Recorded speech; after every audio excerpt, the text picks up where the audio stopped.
I'm Paul Edwards, author of the Mourner's Woods novels, and first and foremost, a monster kid.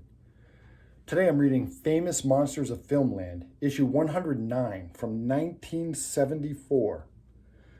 I thought some of you might enjoy flipping through this vintage monster magazine with me.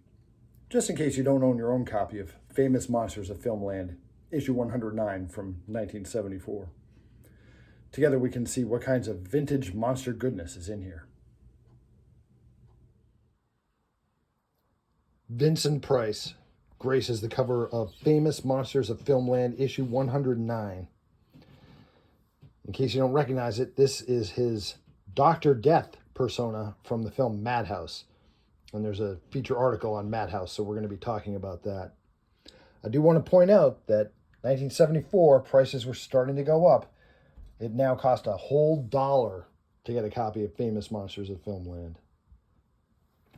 That's inflation for you. All right, let's take a look. A TV special, The Horror Hall of Fame, had recently aired, and this magazine's publisher, Forrest J. Ackerman, had been a part of that program.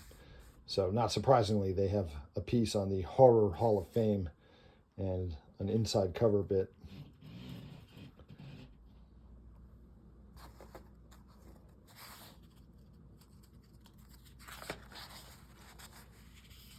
Fang Mail, where readers would send in their letters and their pictures, hoping to get published in the letters column. All right, let's check out what we've got in here. Horror Hall of Fame gets the lead. Son of Kong. I have a couple things to say about Son of Kong. Madhouse.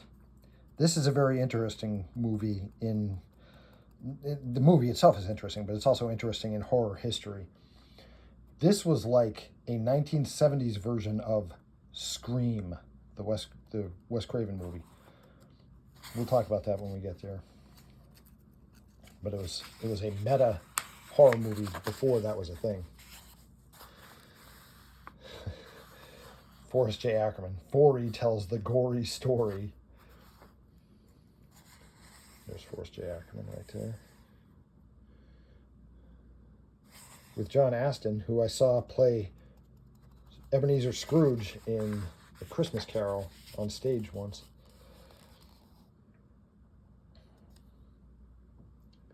Horror Hall of Fame.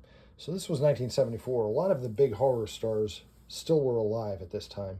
Sadly, we had lost Boris Karloff about 5 years earlier. And of course, Bela Lugosi sadly was long gone. But in 1973, the year before, we had lost Lon Chaney Jr. But there were a lot of big-name horror stars who were still with us, including the great Vincent Price, my favorite of them all.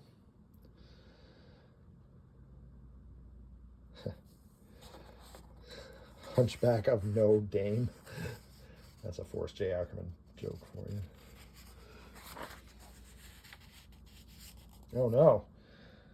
Vincent Price, don't murder Forrest J. Ackerman. Oh man.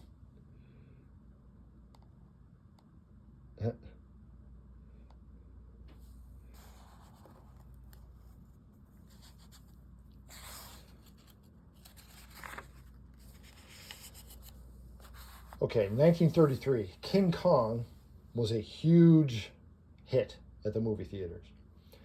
So they quickly cranked out a sequel. They actually got it out the same year, Son of Kong. And of course, the premise of the movie is that although King Kong is dead, back on his mysterious island, Kong has a son. And the explorers go back and they find him. Well, to save money on special effects, they decided that the best way to do this was to delay the arrival on Kong's Island until as late in the movie as they possibly could get away with. So they only get to the island about maybe 25 minutes before the end of the movie. And then they throw in a few, of course you meet the Son of Kong, and they throw in a few stop-motion dinosaurs and other monsters for him to fight. And then, bam, that's it, we're done. The portions that take place on Kong's Island are great. I especially like the fact that they branched out from ordinary dinosaurs, which had been in King Kong. Those were fantastic enough. But in Son of Kong, they used a little bit more elements of fantasy in their creatures and in the island habitat. But, spoiler alert for a 90-plus-year-old movie, Kong's Island sinks at the end of it, and it's very sad. And it's very sad when the son of Kong drowns. It's not an ending that they would put on a movie like this in this day and age. Audiences were different. This movie was made for the audience of 100 years ago, where you expected the monster to die at the end of every monster movie.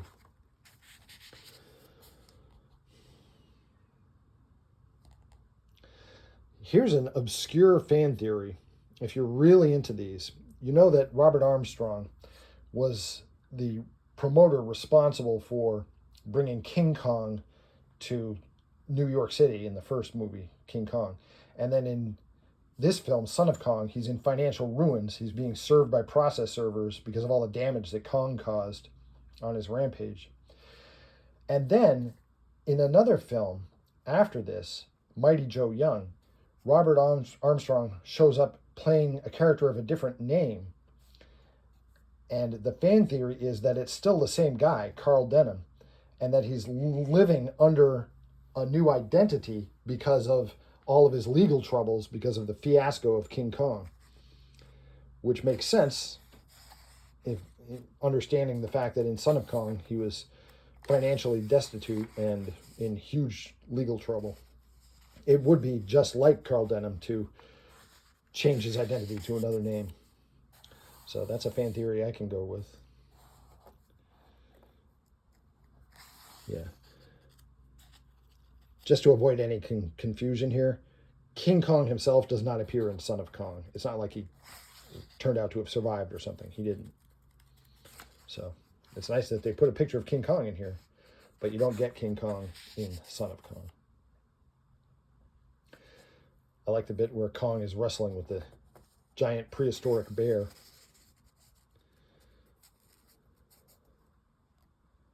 Nice. This is a good fight scene in this ancient ruin.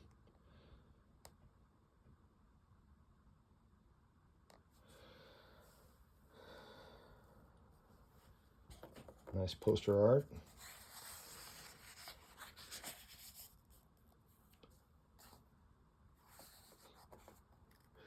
Son of Kong had childlike expressions, facial expressions, even though he had the same monstrous build as his father.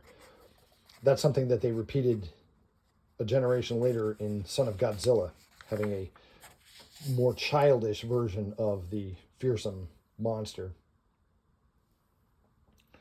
Production art. Production art and how the scene actually came out. Like, this is how it started, this is how it's going.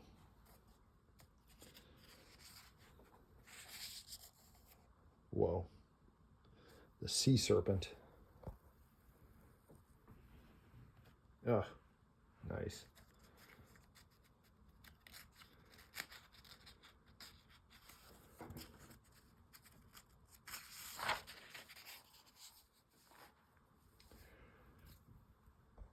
Kiko, that's Kid Kong, the Son of Kong. Here's Son of Kong in comic strip form from back in the day. Can you imagine that? Son of Kong in comic strip form. I like it. Now we're going darker. Night of the Living Dead. This film was only about 5 or 6 years old when this magazine came out, so it was still fresh in the current mindset.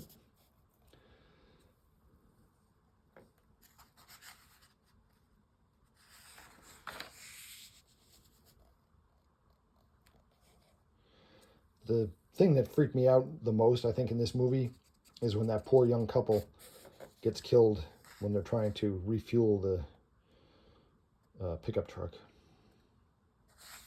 That was bad.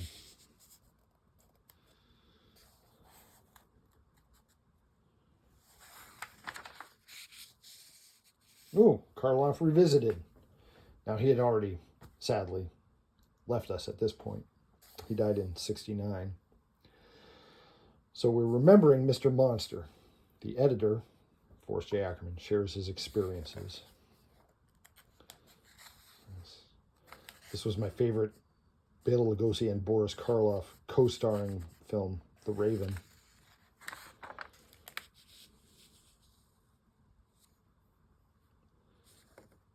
That's a great publicity shot. I like that.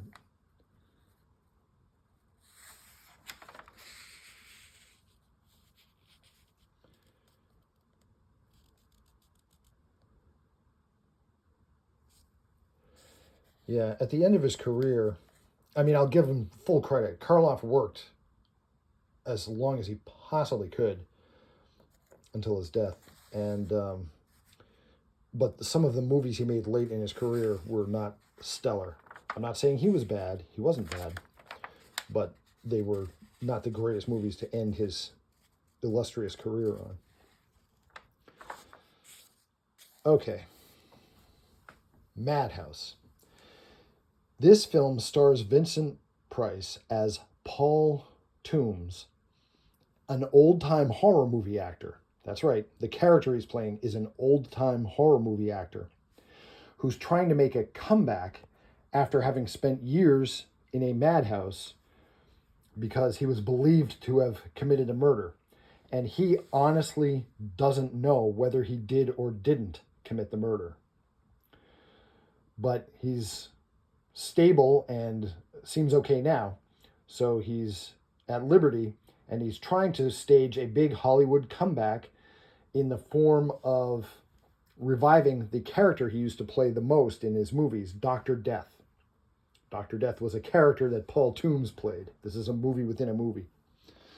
Well, now they want to make a TV show based on Dr. Death, and they want Vincent Price to be in it. And unfortunately, a series of murders starts happening. And Vincent Price, again, honestly does not know whether he is or is not guilty of the crimes. Here he is in his Dr. Death makeup. This is the image that we see of Basil Gogos' painting of here.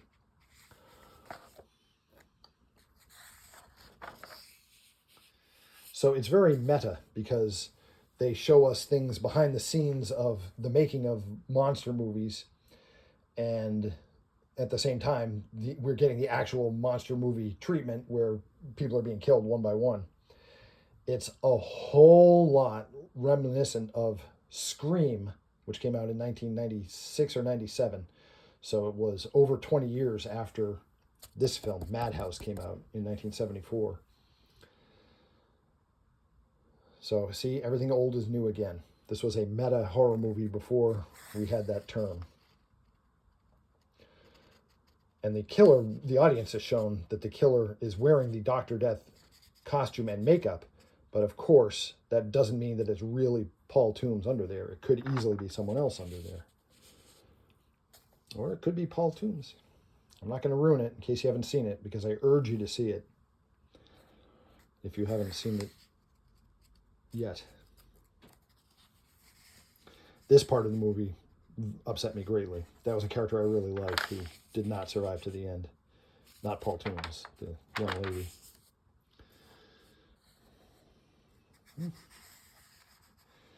Now, one thing I didn't appreciate too much in Famous Monsters of Filmland was that they would print photographs for movies that were still current at the time that pretty much gave away what we were seeing, that pretty much gave away the ending. And what we were seeing in the magazine, kids who hadn't yet seen the movie could get their ending of the movie spoiled for them by reading Famous Monsters coverage of it. There was a notorious example of this when Famous Monsters did a cover story on Dracula versus Frankenstein. And inside the issue, they had a picture which clearly and conclusively showed which monster won, Dracula or Frankenstein. Well, that's okay if you've seen the movie, but at the time that the magazine came out, that film was still in the theaters. And kids probably were disappointed to find out before they even got a chance to see the film which monster won.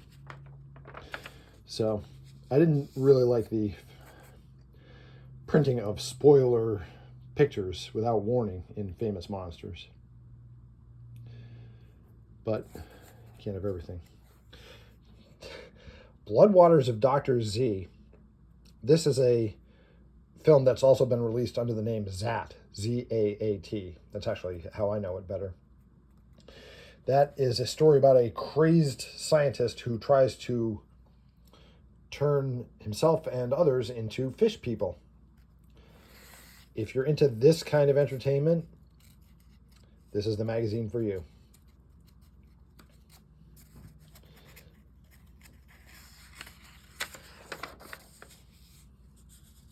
Hey, Alice Cooper. I've seen him in concert about maybe 7 or 8 times. Always puts on an awesome concert. And of course, he's heavy on the horror themes.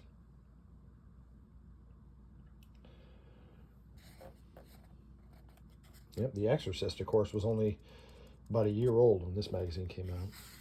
So it's no surprise that somebody requested that.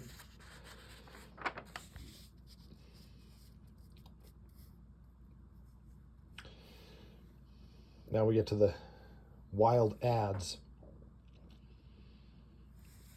I like the fact that they have monster board games here.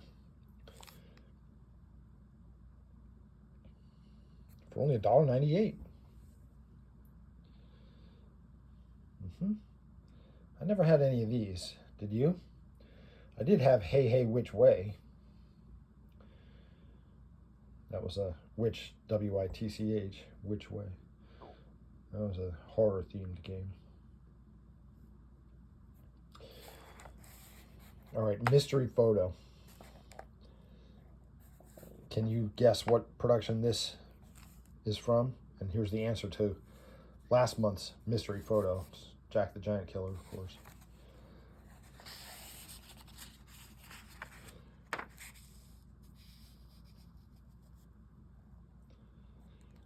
A 2-page giant selection of paperback books. All genre books. Horror, science fiction, and fantasy like Tarzan. Even some comics, Green Lantern. I wonder if these were like the square-bound editions. They might have been. Anyone who's up on their comics history, please feel free to enlighten me in the comments. Were they printing square-bound comic compilations in the 1970s? Because the only compilations I remember in the 70s were like those 100-page giants. But please feel free to fill me in.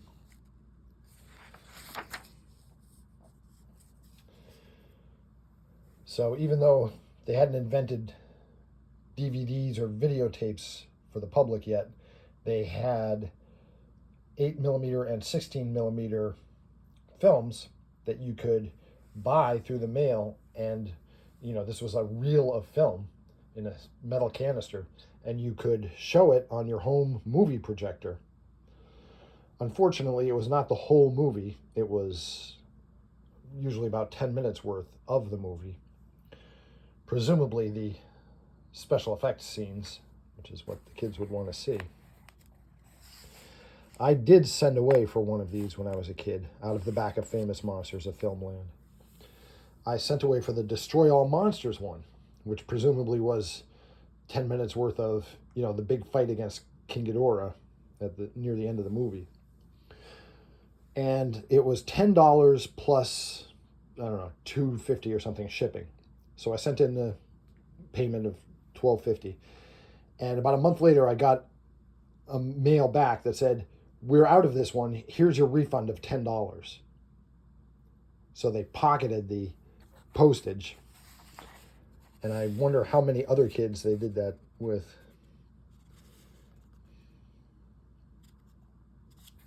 I still want to know the difference between Ghidra and Battles of Ghidra. I guess maybe this one is like King Ghidorah destroying the cities, and this is, Godzilla and Rodan beating him up. That would make sense. More genre magazines. I have a few issues of this. Spaceman. This is a lesser known one. Almost everybody who's familiar with these kinds of things knows Famous Monsters of Filmland and some of the other big ones. You don't hear a whole lot of talk about Spacemen magazine. I sort of stumbled into owning 3 or 4 issues of Spacemen. It's pretty good though.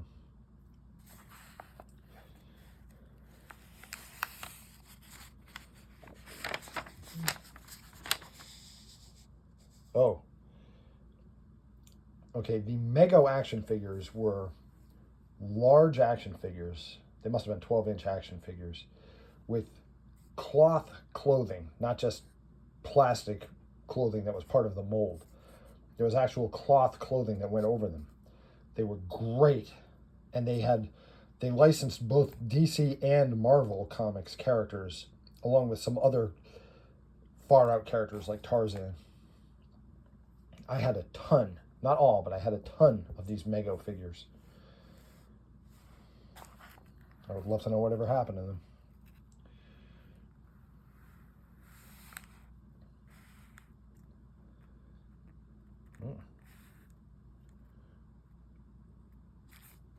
Horror soundtracks. Monsterific LP record albums. Oh, and there's a ton of them. Nice. Oh, and if you send away for this one, which you were likely to do, Famous Monsters Speak, you get a free Barnabas Collins poster. Sold.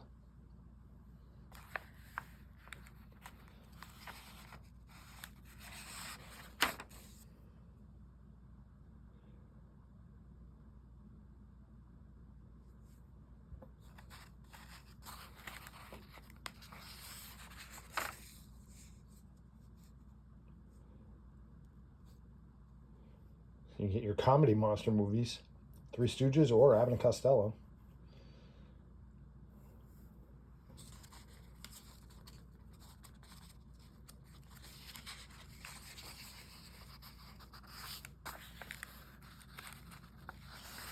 I know I've said this before, but why would you, even if you wanted an ant farm, why would you order it through the mail? Can't you see how badly that could go? Monster cereals. They started with Count Chocula and Frankenberry, then they added Boo Berry. Then probably not long after this came out, they added Fruit Brute. Then came Yummy Mummy.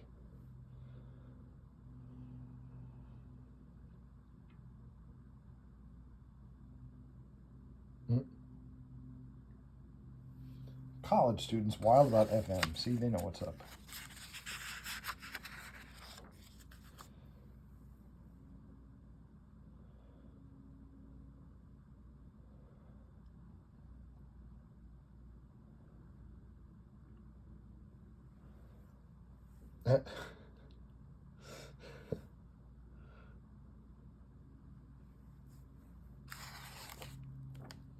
Oh. Oh, this is from Satanic Rites of Dracula. Yeah, the Hammer Dracula films are a great example of a franchise that just went on too long. The first one was superb. The next few were really, really good. Then the death spiral started. Although I'm really not that much against Dracula 1972. It's okay for what it is. It's just not in keeping with all the previous ones. But once they got to Satanic Rites of Dracula, it was time to give up. Listen, if you enjoy classic monsters and vintage horror, you would love my book series, the Mourner's Woods books. My stories are all set in a haunted forest in the American Northwest.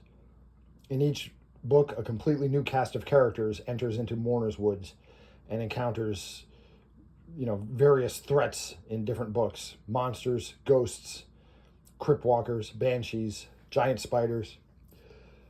But invariably, the most dangerous threat that they face turns out to be the friends who hiked here with them. Betrayal is a big problem in Warner's Woods, and it often does not end well. You really should check out my books. They're on Amazon, the Mourner's Woods book series. My name again is Paul Edwards. Thanks for spending some time going through Famous Monsters of Filmland, issue 109 with me. I'll see you in Mourner's Woods.